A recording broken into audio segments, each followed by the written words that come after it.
famous dolphin nose, a splendid row of them in varying livery. Everywhere you looked at RAF Duxford, there were Dakotas, both DC-3s and the military version of the C-47, and a growing band of admirers. We counted 24 planes in all, the greatest gathering of Dakotas on British soil since 1945, all here to mark the D-Day anniversary. No historic military transport plane is more revered, forever remembered as a crucial component in the Allied victory. Some 60 miles away in the east of England, nature has been reclaiming another old airfield, slowly but surely. 75 years ago, this was a brand new American air base. Dave Hamilton, 97 next month, hasn't been back since the Second World War. As a young Dakota pilot, he took off from here on a special mission on D-Day.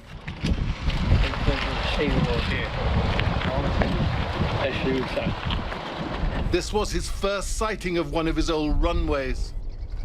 How vivid are the memories of that night? They're very, very vivid. In fact, I have a bunch of pictures taken 3 hours before takeoff that night. Was that the first time you'd overflown Europe? It was my first combat mission. Your first? Yes. Oh, yeah. How old were you? 21. First Lieutenant Dave Hamilton had a pencil moustache then. He was commander of one of 20 Dakotas on the night. They took off just a few minutes before 10 p.m. on June 5th, 1944. You were the first guys in? We were the first ones in, and that meant we were the first ones out. What altitude over the channel? 50 feet. Just above the water. Stayed under the German radar. Dave had 18 paratroopers on board, the guys all painted up and combat ready. I dropped my paratroopers at 1:15 in the morning and then came back home with lots of holes in my airplane.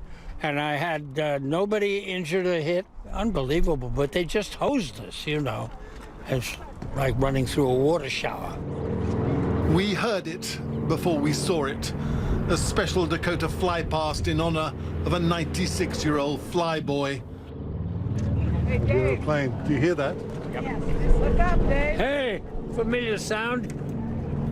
75 years on, here above an abandoned old American air base, a poignant salute from one veteran to another.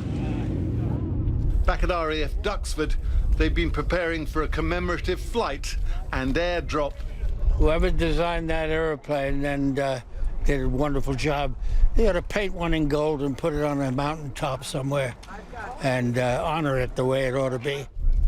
Naturally, Dave is going on a beloved Dakota again over to Normandy for the anniversary, but this time as a passenger. He's hitching a ride on D-Day Dole.